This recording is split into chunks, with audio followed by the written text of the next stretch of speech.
Assalamualaikum warahmatullahi wabarakatuh dan selamat pagi kepada Bapak dan para teman-teman semuanya. Perkenalkan, nama saya Asila Sekar Cendani dengan NIM 17040372. Sekarang saya ingin mempresentasikan materi dari mata kuliah Manajemen Keuangan, yaitu mengenai pengukuran kinerja keuangan. Nah, pertama, pengukuran kinerja keuangan adalah kemampuan dari suatu perusahaan dalam menggunakan modal yang dimiliki secara efektif dan juga efisien.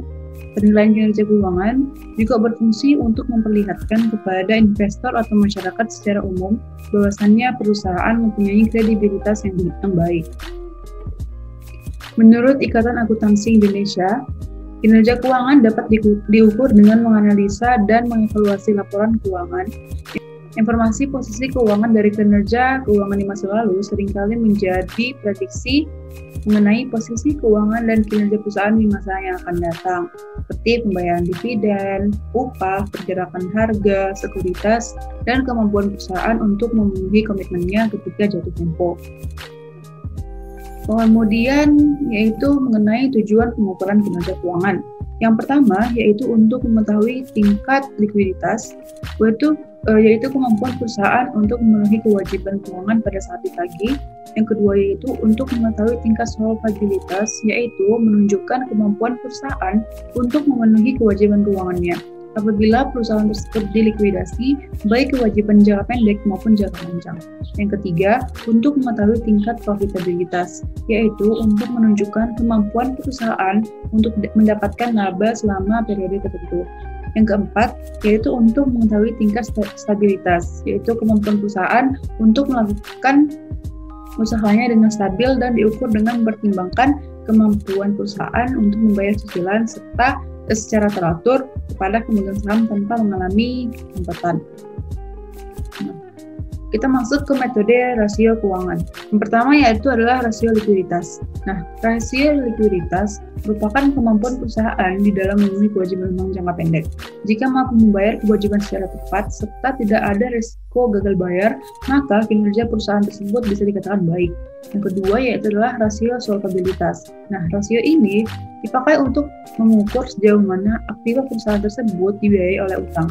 Artinya, seberapa besar beban utang yang kemudian ditanggung perusahaan tersebut dibandingkan dengan aktivanya. Yang ketiga yaitu adalah rasio aktiva. Rasio ini dipakai untuk kemudian mengukur efektivitas perusahaan di dalam menggunakan aktiva yang dimilikinya. Kinerja keuangan tersebut dikatakan baik apabila penggunaan aktivanya itu seimbang dengan aktivitas operasional perusahaan tersebut. Yang ketiga adalah rasio profitabilitas, menunjukkan atau memperlihatkan gambaran mengenai tingkat efektivitas pengelolaan perusahaan di dalam menghasilkan laba selama periode tertentu. Nah, selanjutnya yaitu adalah rasio likuiditas. Rasio likuiditasnya terbagi menjadi tiga. Yang pertama adalah kanan rasio, memberi informasi tentang kemampuan aktiva dalam menutup utang lancar sehingga menggunakan perbandingan aktiva lancar dengan utang lancar. Rumusnya yaitu aktiva lancar dibagi utang lancar dikali 100%. Yang kedua adalah cash ratio, memberi informasi posisi kas yang dapat menutupi utang lancar dengan membandingkan antara kas dan juga aktiva lancar. Dan untuk rumusnya, kas ditambah setara kas dikurang utang lancar dikali 100%. Nah, kemudian yang ketiga adalah quick ratio. Untuk quick ratio ini memberikan informasi tentang kemampuan perusahaan dalam memenuhi kewajiban jangka pendeknya dengan mengurangi aktiva lancar dengan persediaan. Rumusnya adalah aktiva lancar dikurang persediaan dibagi utang lancar dikali 100%. Kemudian adalah rasio solvabilitas. Yang pertama yaitu adalah total debt to total asset ratio. Analisis ini mengukur presentasi besarnya dana yang berasal dari utang, baik utang jangka pendek ataupun jangka panjang. Dan untuk rumusnya, debt ratio sama dengan total utang dibagi total aktiva dikali 100%. Yang kedua adalah debt to equity ratio. Analisis ini mengukur presentasi antara utang dan modal yang dimiliki perusahaan. Untuk rumusnya, total utang dibagi modal dikali 100%. Nah, selanjutnya adalah rasio rentabilitas. Yang pertama adalah profit margin. Analisis ini menghitung sejauh mana perusahaan mampu menghasilkan keuntungan bersih pada tingkat penjualan tertentu. Dan untuk rumusnya, laba bersih dibagi dengan penjualan dikali 100%. Yang kedua adalah gross profit margin, merupakan analisis untuk memperlihatkan laba kotor yang dicapai setiap penjualan. Untuk rumusnya, laba kotor dibagi penjualan bersih dikali 100%. Nah, selanjutnya adalah net profit margin yang merupakan alat ukur laba bersih yang dihasilkan dalam setiap penjualan. Dan untuk rumusnya, laba bersih setelah pajak dibagi penjualan bersih dikali 100%. Kemudian ada return on investment atau ROI, yaitu menunjukkan kemampuan perusahaan dalam menghasilkan laba yang digunakan untuk menutup sejumlah investasi yang dikeluarkan. Dan rumusnya adalah laba bersih setelah pajak dibagi investasi dikali 100%. Selanjutnya adalah return on assets, yaitu memperlihatkan kemampuan perusahaan untuk menghasilkan keuntungan dengan seluruh aktiva yang dimilikinya. Dan untuk rumusnya yaitu laba sebelum bunga dan pajak dibagi total aktiva dikali 100%. Nah, selanjutnya adalah rasio aktivitas. Yang pertama adalah perputaran piutang. Analisis ini mengukur kualitas piutang dagang dan efisiensi perusahaan dalam menentukan piutang dan kebijakan kredit yang diberlakukan. Untuk rumusnya sendiri, penjualan bersih dibagi rata-rata piutang dagang.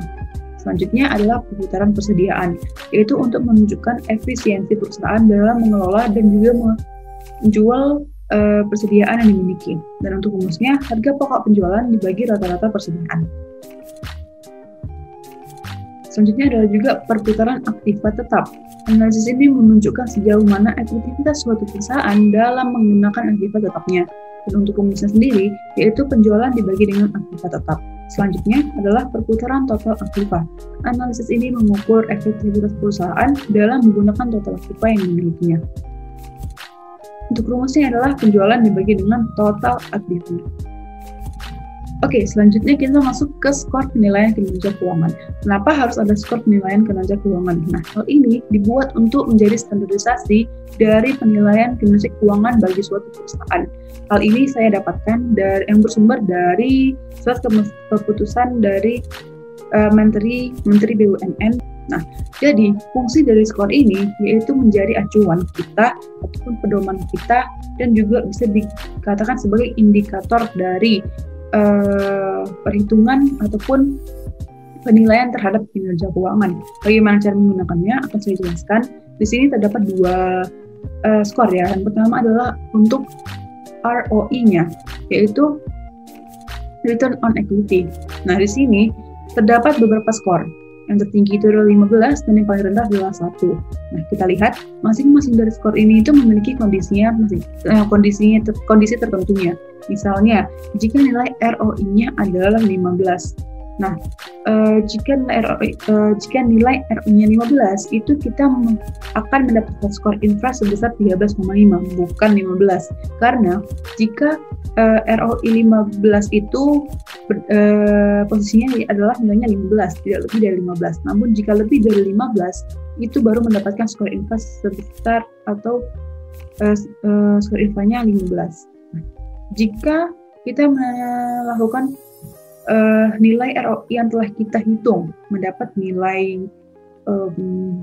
misalnya 5%. Nah, untuk 5% kita lihat di tabel ini terdapat situasi di mana apabila ROI lebih dari 4 dan kurang dari 5,3. Sehingga untuk kondisi seperti ini nilai dari skornya adalah 5. Nah, begitu juga dengan return of investment-nya untuk ROI, yaitu untuk skor tertinggi mendapat nilai 10 dan juga untuk skor terendah mendapat nilai 0. Selanjutnya adalah rasio kas. Rasio kas di sini skor infra tertinggi mendapat nilai 3 dan skor infra terendah mendapat nilai 0. Untuk karena rasio juga seperti itu, skor infra tertinggi mendapat nilai 3 dan juga skor infra terendah mendapat nilai 0. Semua ini didapatkan apabila kita telah melakukan perhitungan sebelumnya. Kita harus menghitung nilai return of asset-nya, return of investment-nya berapa, return on equity-nya berapa, rasio cost-nya berapa, dan juga current ratio-nya berapa. Selanjutnya yaitu menghitung untuk collection period-nya. Ketika kita mendapatkan hasil dari perhitungan collection period, kita langsung melihat tabel ini. Kemudian kita lihat berapa nilai dari CB-nya. Ini kita lihat, kita cocokkan dengan skor infra dari tabel berikut. Untuk tertinggi itu mendapat nilai 4 dan untuk rendah mendapat nilai 0. Kemudian untuk perputaran persediaan, itu yang tertinggi mendapat nilai 4 dan yang terendah juga mendapat nilai 0. Selanjutnya adalah perputaran total aset atau TATO. Nah, apabila kita memperoleh nilai perputaran total asetnya itu sebesar 95, maka kita bisa melihat di sini. Apabila X-nya itu 95, X lebih dari 90 dan kurang dari 105 itu memiliki nilai 3. Namun, jika X-nya 105, maka nilainya itu tetap 3, bukan 3,5. Jika di atas 100,5, baik itu 105,1, maka dia baru bisa mendapatkan nilai skor infra 3,5.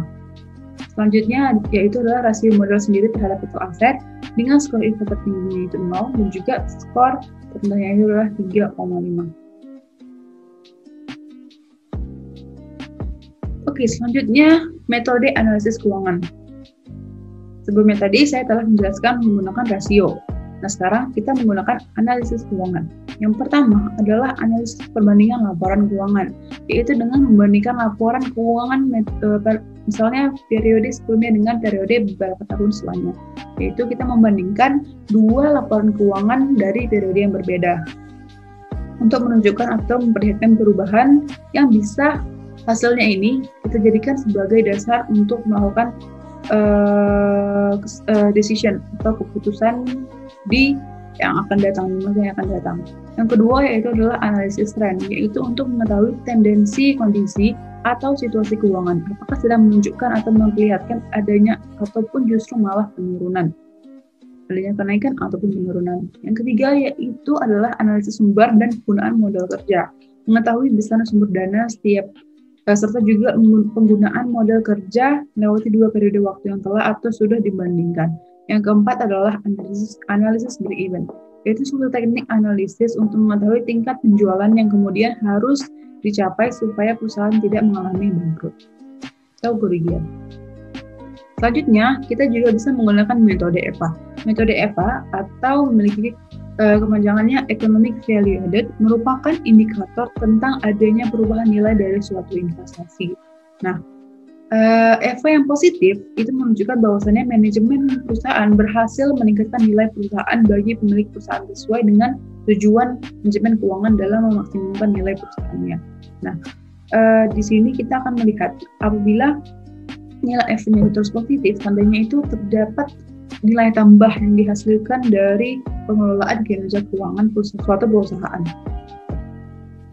Nah, bagaimana sih cara melihat nilai EVA ini? Nah, tolak ukur EVA ini dibagi menjadi 3. Apabila EVA-nya itu lebih dari 0, maka terjadi proses bertambahnya nilai tambah atau value added di suatu perusahaan.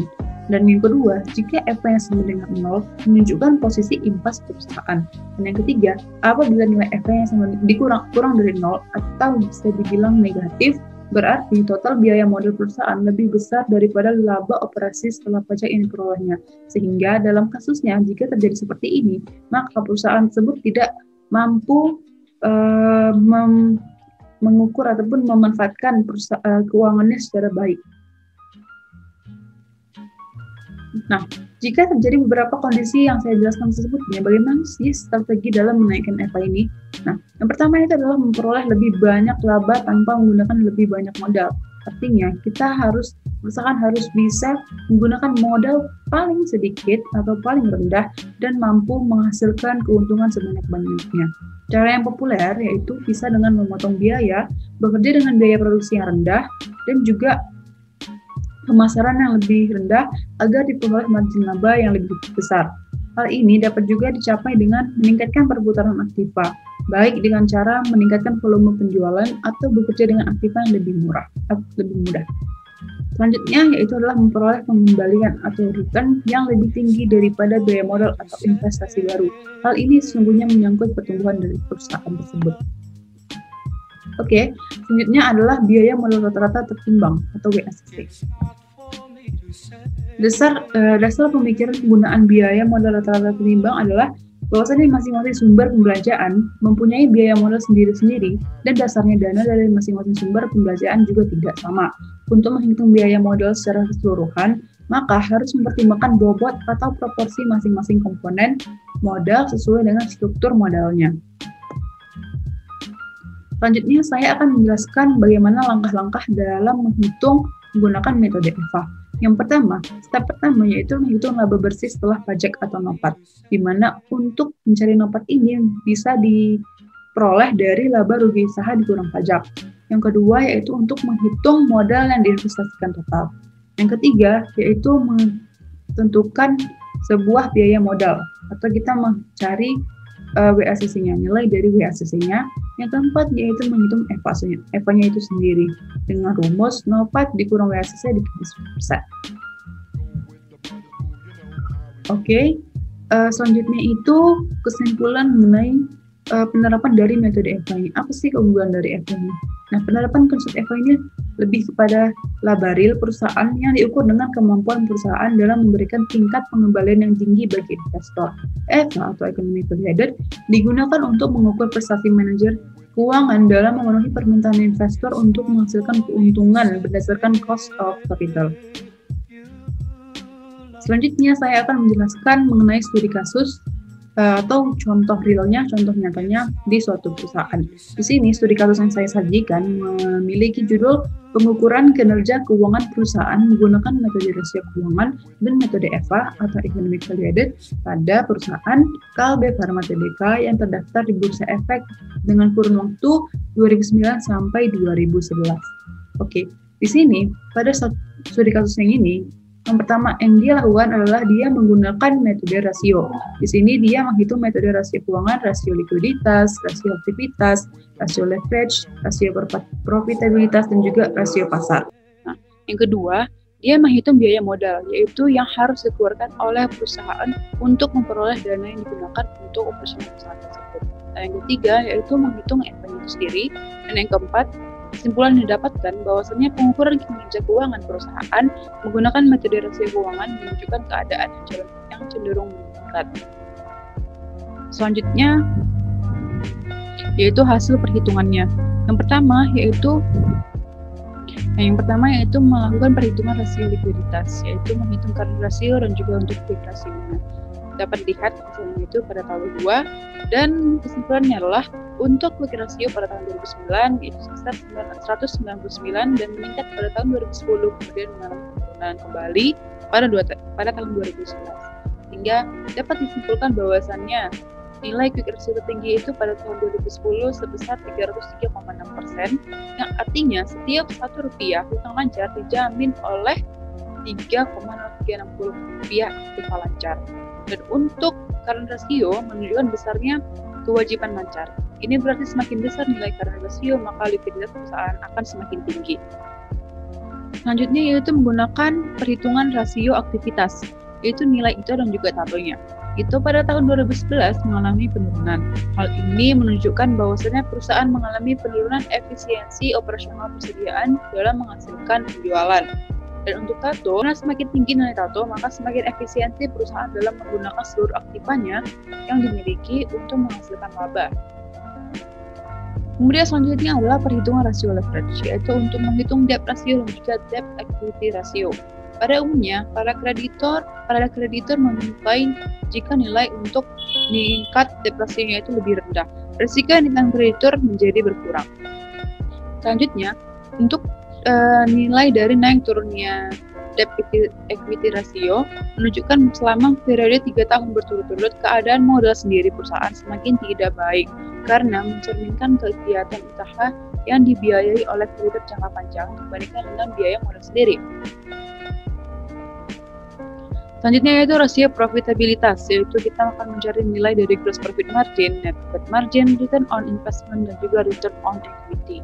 GPM pada tahun 2019 sebesar 49,65% naik menjadi 50,52%. Nah, hal ini menunjukkan bahwasannya kinerja keuangan perusahaan semakin baik atau kemampuan perusahaan dalam meningkatkan laba voucher yang diperoleh dari setiap rupiah penjualan juga semakin baik.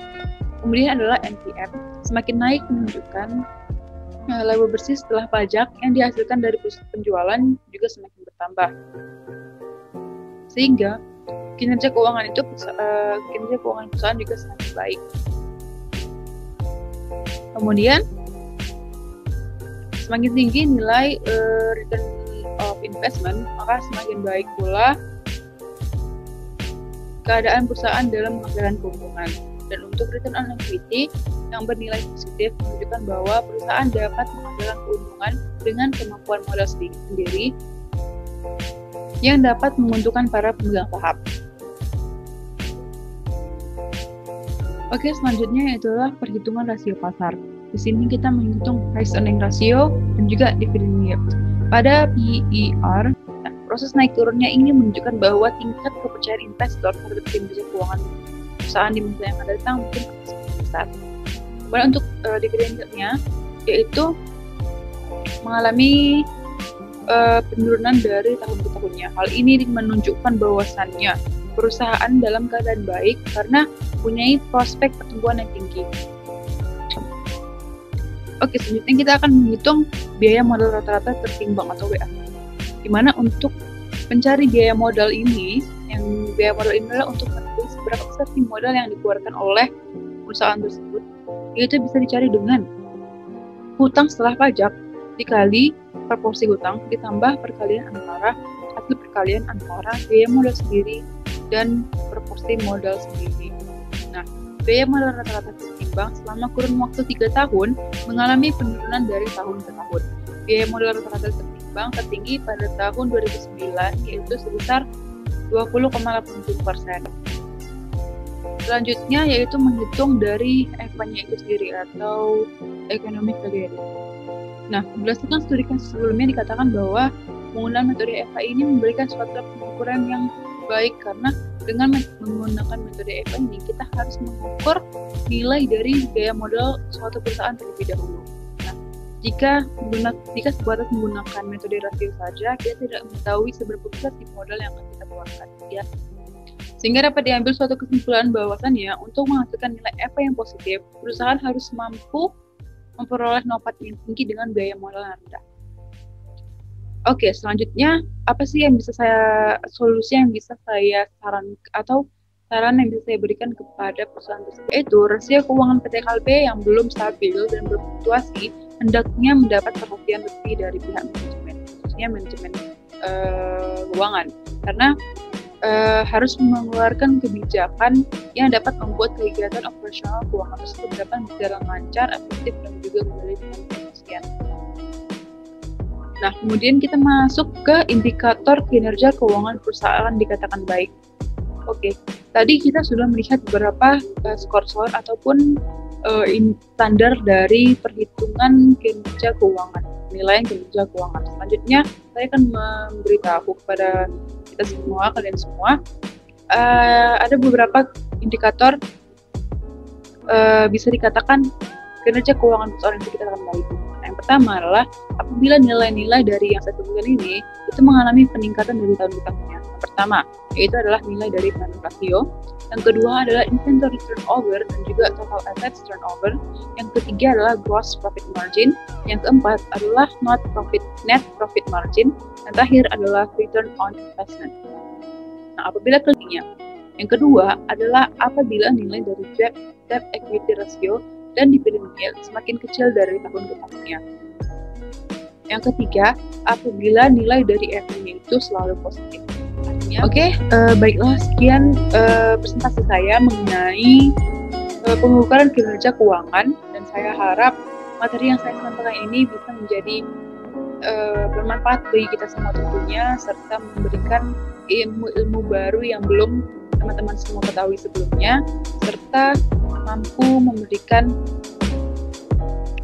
manfaat lebih atau mungkin dapat kita aplikasikan ke dunia sehari-hari atau dunia nyata. Sekian dari presentasi saya. Sebelum saya tutup, saya juga mohon maaf terhadap perkataan saya yang salah. Jika terdapat perkataan saya yang kurang pantas semua, serta apabila proses penyampaian saya yang kurang baik, juga saya mohon.